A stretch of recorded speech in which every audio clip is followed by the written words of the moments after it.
नमस्कार, मेरा नाम सुमित अवस्थी है और आप देख रहे हैं हम भारत के लोग। आपने हाल ही में मुंबई और उसके आसपास के इलाकों में जमा हजारों लाखों लोगों की सड़कों पर भीड़ देखी होगी। हुजूम जैसे सड़क पर उमड़ आया था। इतनी भीड़ थी कि जो कैमरे के बड़े बड़े लेंस में समा नहीं रही थी। 26 जनवरी की ये तस्वीरें आज भले सड़कों पर ना दिख रही हों, लेकिन जब इस आंदोलन को वापस कराने में शिंदे सरकार कामयाब हुई थी तो उसी वक्त ही एक नए आंदोलन की बीज भी पड़ गई। और आज तो ये लग रहा है कि महाराष्ट्र में एक नए आंदोलन की आग अब बस सुलगने लगी है। हाल ही में महाराष्ट्र मराठा आरक्षण की मांग को लेकर महाराष्ट्र में मनोज जरांगे पाटिल और उनके लाखों समर्थकों की मांग को मुख्यमंत्री एकनाथ शिंदे ने सार्वजनिक तौर पर मानने का ऐलान कर दिया था। उनके इस आश्वासन के बाद मराठाओं ने 26 जनवरी से शुरू होने वाले अपने अनशन को वापस ले लिया और अपने अपने घरों को वापस लौट गए। मराठा तो वापस चले गए, लेकिन शिंदे सरकार के इस कदम से पिछड़ों को, खासकर ओबीसी को नाराज कर दिया। ओबीसी समाज का कहना है कि मराठाओं को जो आरक्षण दिया जा रहा है उससे उनको मिलने वाला आरक्षण का कोटा सिकुड़ जाएगा, यानी कम हो जाएगा। दरअसल महाराष्ट्र की एकनाथ शिंदे सरकार ने मराठा समाज को दिया आश्वासन में कहा है कि जब तक पूरी तरह से मराठाओं को आरक्षण का मसला नहीं सुलझता तब तक उनको कुणबी जाति का मानकर ओबीसी वर्ग में आरक्षण का प्रावधान सरकार करेगी। शिंदे सरकार के इस कदम से मराठा तो खुश हो गए, लेकिन ओबीसी नाराज हो गए हैं, क्योंकि रोटी एक है, खाने वाले कई बढ़ गए हैं। इस बार आफत इसलिए भी बहुत बड़ी है क्योंकि मुख्यमंत्री एकनाथ शिंदे के खिलाफ बगावत का बिगुल फूंका है उनके अपने ही वरिष्ठ कैबिनेट मंत्री छगन भुजबल ने।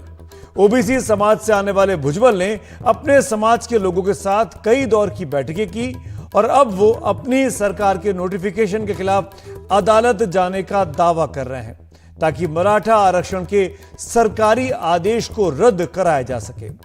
आइए आपको सुनवाते हैं छगन भुजबल के साथ मेरे सहयोगी रौनक कुकड़े की एक्सक्लूसिव बातचीत का एक खास अंश।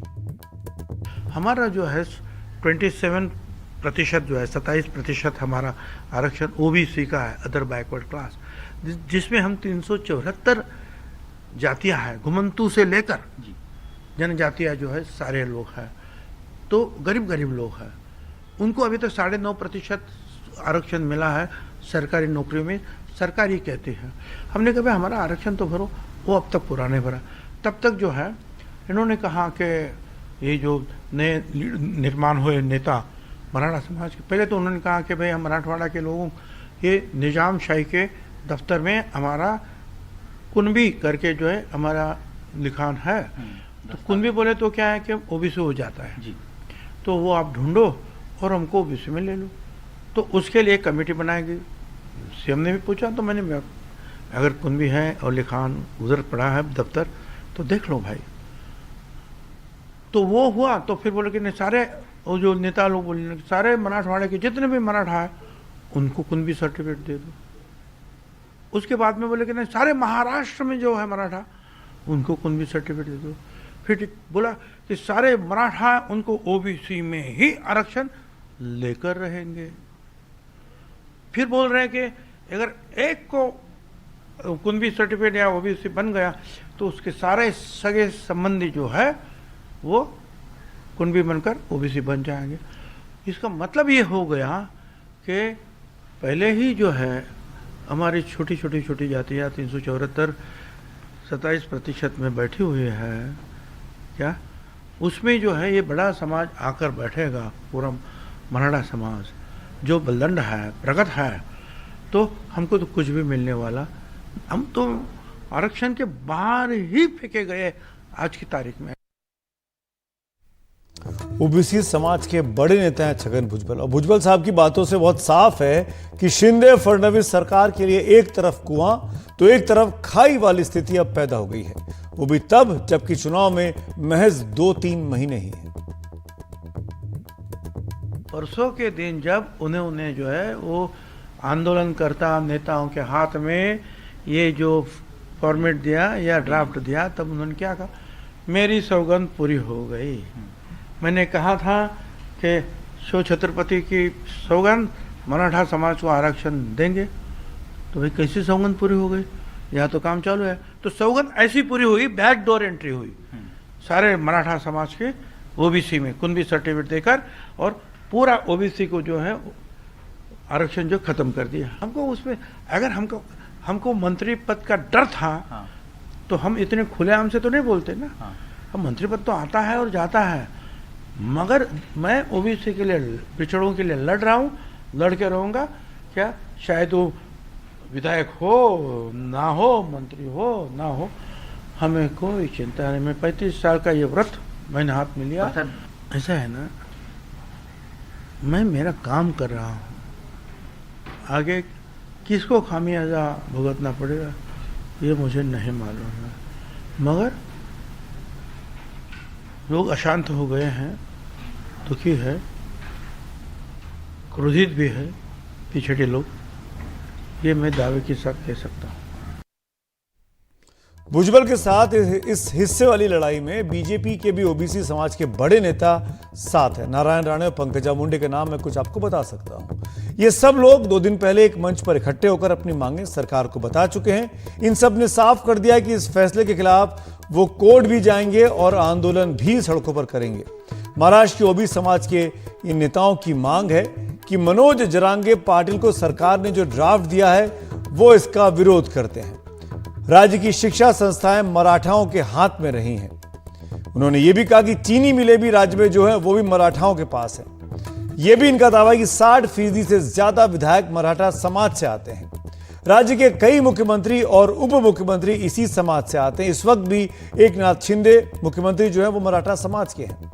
फिर ये समाज पिछड़ा कैसे हो सकता है, ये कहना है ओबीसी वर्ग का, और इसीलिए ये लोग अब आंदोलन की बात कर रहे हैं और अपने रिजर्वेशन को प्रोटेक्ट करने की बात करते हैं। मेरे साथ जो जातिगत समीकरण है महाराष्ट्र के, वो ग्राफिक्स भी अब आपको दिखाना चाहता हूं मैं कि कितनी आबादी है। अगर ओबीसी आबादी की बात की जाए महाराष्ट्र में तो करीब 38% की आबादी जो है वो ओबीसी समाज की है। उसी के अगुवा के तौर पर छगन भुजबल सामने आए हैं। और अगर मराठाओं की बात की जाए तो जो मीडिया रिपोर्ट्स कहती हैं वो करीब 33% है। इस हिसाब से भी ओबीसी बड़ा वर्ग है और मराठा कम है, लेकिन अब उसी मराठाओं को ओबीसी के अंदर ही समाहित कर दिया गया और यही बड़ी नाराजगी की वजह है। अगर मराठा के मुख्यमंत्रियों के नाम गिनाए जाएं तो अब तक महाराष्ट्र में 35 मुख्यमंत्री हुए हैं 1952 से लेकर 2022 के बीच में, और 35 में से 24 मुख्यमंत्री मराठा समाज से हुए हैं। तो फिर मराठा समाज पिछड़ा कैसे हो सकता है, समाज में दबा हुआ कैसे हो सकता है? यही तर्क है छगन भुजबल का। और ओबीसी समाज के महज 5 मुख्यमंत्री राज्य में हुए हैं। ब्राह्मण 3 हुए हैं, दलित 1 है, मुस्लिम 1 मुख्यमंत्री हुआ है। केवल एकमात्र गुजराती मुख्यमंत्री मोरारजी देसाई रहे हैं, यानी ज्यादातर मुख्यमंत्री भी मराठा समाज से रहे। तो छगन भुजबल का यह कहना है कि मराठा समाज इन्फ्लुएंशियल समाज है, उसको आरक्षण नहीं मिलना चाहिए, मिले तो अलग से मिले, ओबीसी कैटेगरी में ना मिले। इसी पर बात करने के लिए 2 खास मेहमान मेरे साथ हैं, दोनों पक्ष के व्यक्ति, बड़े चेहरे। वीरेंद्र पवार साहब जो कि अध्यक्ष है मराठा मुक्ति मोर्चा के, स्वागत है आपका। और बबन तायवड़े साहब हैं जो कि नेशनल ओबीसी फेडरेशन के मुखिया हैं, आपका भी स्वागत है। मेरा सवाल पहले तौर पर सीधे तायवड़े साहब आपसे है, और वो सिंपल सा है, क्या करेंगे अब आप लोग? अब तो आप अपनी सरकार की मुखालफत करते नजर आ रहे हैं। नहीं, रौनक में आऊंगा आपके पास। बात सुनिए, जब इस आंदोलन की शुरुआत हुई तो हमने पूरे ताकत के साथ इसका विरोध किया। जो मांग आंदोलनकर्ता कर रहे थे कि मराठा समाज को सरसकट ओबीसी में से आरक्षण दिया जाए, और कुछ दिनों के बाद ये डिमांड आई कि जितने भी मराठा लोग हैं उनको सरसकट कुणबी प्रमाण पत्र दिया जाए। हमने सरकार के साथ संघर्ष किया। संघर्ष करने के बाद हमें सरकार ने आश्वासित किया कि हम कोई भी हालत में मराठा समाज को ओबीसी में से आरक्षण देंगे नहीं, ओबीसी के आरक्षण को धक्का लगाएंगे नहीं, और सरसकट कुणबी प्रमाण पत्र भी देंगे नहीं। आज भी हम इस मांग पर ठाम हैं। मराठा आरक्षण को हमारा विरोध नहीं, हमारे ओबीसी को जो 27% आरक्षण मिलता है उसके अलावा अगर उन्हें आरक्षण दिया जाता है तो उनका हम समर्थन करेंगे, उनके साथ हम रहेंगे। लेकिन अब तो तायवड़े साहब, अब तो सरकार ने एक आश्वासन दे दिया है, कुणबी समाज का मान लिया है, ओबीसी में से ड्राफ्ट जो दिया गया ओबीसी में से दिया जा रहा है। अब आप लोग क्या करेंगे? सवाल ये है। बात सुनिए, ये गलतफहमी दूर कीजिए आप भी। ये गलतफहमी कृपया आपके माध्यम से लोगों की दूर कीजिए कि 1967 के पहले जिनके फादर, ग्रैंडफादर, उनके फादर, फादर के रिकॉर्ड में, रेवेन्यू रिकॉर्ड या एजुकेशनल रिकॉर्ड में कुंभी जात का रिकॉर्ड है, नोंद है, उसी आदमी को कुंभी का प्रमाण पत्र दिया जाएगा, सर सकट नहीं। जीआरए कहता है। अब तक के महाराष्ट्र गवर्नमेंट ने परसों जो एक फिगर डिक्लेयर किया जिसमें कहा गया कि 57,41,000 रिकॉर्ड उनको मिले हैं, जिसमें से 38,97,000 लोगों को सर्टिफिकेट दे चुके। तो ये 38,97,000 सर्टिफिकेट वो लोग हैं जिन्होंने 94 से ऑलरेडी रिजर्वेशन लिया है, जो ऑलरेडी कुंभी है। ये नए रिकॉर्ड नहीं है जी।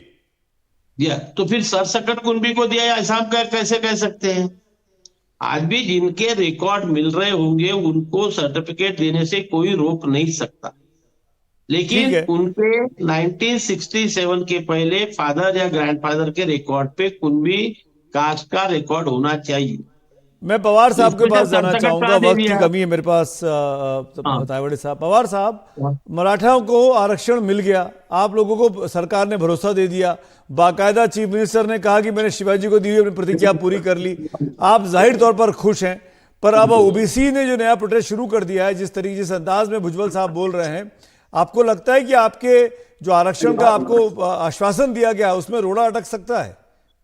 मैं एक एक चीज का आपको एक विश्लेषण करके बताता हूं कि पहले जो आपने डॉक्यूमेंट्री में दिखाया था उसमें जो महाराष्ट्र की जो एक मंत्री है छगन भुजबल के नाम से, एक तो झूठे बयान देने में उनका कोई हाथ नहीं पकड़ सकता।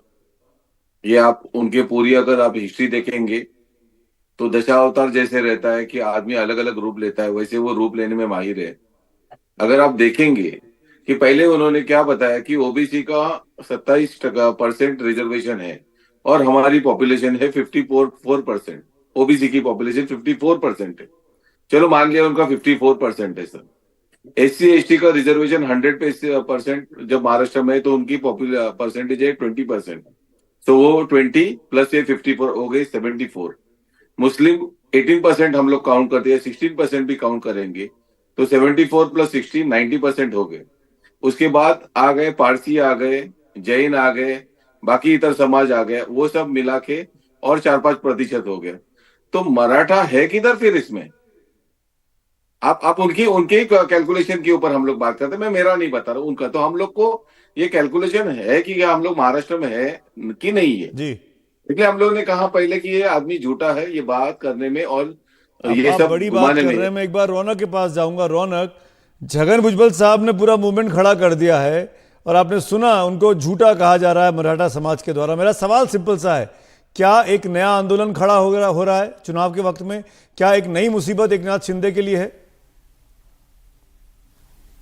जी देखिए, निश्चित तौर पर एकनाथ शिंदे सरकार के लिए एक नई मुसीबत जो है वो यहाँ पर साबित हो सकती है, क्योंकि जिस तरह से कल छगन भुजबल के यहाँ पर ओबीसी नेताओं का जमावड़ा देखने को मिला, वो निश्चित तौर पर ये कह रहे थे कि सरकार ने बिना सरकार के जो मंत्री है उनसे बातचीत किए हुए केवल मनोज जरांगे पाटिल की मांग मानने के लिए इस तरह का ड्राफ्ट जो है वो दिया है। हालांकि ये कानून की कसौटी पर नहीं टिक पाएगा। ये बात जरूर है कि ये देखना महत्वपूर्ण होगा कि कोर्ट इस पर क्या कुछ फैसला देता है, लेकिन उसके पहले ही जो ओबीसी समाज है उनको मोबिलाइज करने की कोशिश कहीं ना कहीं छगन भुजबल कर रहे हैं। और मुझे लगता है कि बीजेपी जिस तरह से पूरे देश में एक ओबीसी की राजनीति करती हुई दिख रही है, उनके लिए एक बड़ा झटका ओबीसी यहाँ पे लग समाज सकता के है। नेता सरकार से बाहर निकलेंगे छगन भुजबल की अगुवाई में? रौनक जी देखिए, भुजबल का जिस तरह से सुर दिख रहा था वो निश्चित तौर पर इस तरह का कोई कदम उठा सकते हैं निश्चित तौर पर, क्योंकि गोपीनाथ मुंडे के जाने के बाद से महाराष्ट्र में उतने बड़े कद का कोई ओबीसी नेता फिलहाल नहीं दिखता और भुजबल इसको कैपिटलाइज करने की कोशिश कर रहे हैं और शायद इसी वजह से वो इस तरह के बयान भी जो है वो देते हुए दिख रहे हैं। जी, तो सरकार गिर सकती है क्या? खतरे में सरकार? नंबर कहां है? जी देखिए, सरकार को बिल्कुल कोई खतरा नहीं है, क्योंकि अगर नंबर देखे जाए तो फिलहाल बहुत पूर्ण बहुमत की सरकार जो है यहाँ पर देखने को मिल रही है। छगन भुजबल को अपनी ही पार्टी यानी जो अजीत पवार का कैंप है उससे भी पूरी तरीके से समर्थन नहीं मिल रहा। आज सुबह प्रफुल्ल पटेल ने भी ये इस बात का जिक्र किया कि छगन भुजबल का ये व्यक्तिगत बयान हो सकता है, पार्टी उनके बयान से सहमत नहीं है। पार्टी चाहती है कि मराठाओं को जो कानून का दायरा उसके रहते हुए आरक्षण दिया जाए, और महाराष्ट्र की सरकार भी यही तरह के प्रयास सरकार के खिलाफ बिगुल फूका है छगन भुजबल ने। मैं आप तीनों का शुक्रिया अदा करूंगा। जाहिर तौर पर बिगुल तो फूक दिया, लेकिन छगन भुजबल इस लड़ाई को कहां तक लेके जाएंगे? क्या सरकार की सेहत पर असर डालेगा? क्या सरकार की सेहत, सरकार को गिराने की कोशिश करेंगे? या सिर्फ ये आपस में मुंह दिखाई वाला खेल चल रहा है कि अगर मराठाओं ने कहा तो ओबीसी भी कह रहे हैं, ताकि जनता को ये लगता रहे, पब्लिक को ये लगता रहे कि दोनों समाज के लोग हैं, उनके बीच में सामंजस्य बनाकर सरकार एक कोशिश कर रही है। क्या होगा आगे, इस पर नजर रहेगी। तीनों मेहमानों का शुक्रिया, लेकिन वक्त हो रहा है ब्रेक का। ब्रेक के उस पार कुछ और भी हैं खबरें, बने रहिए हम भारत के लोग के साथ।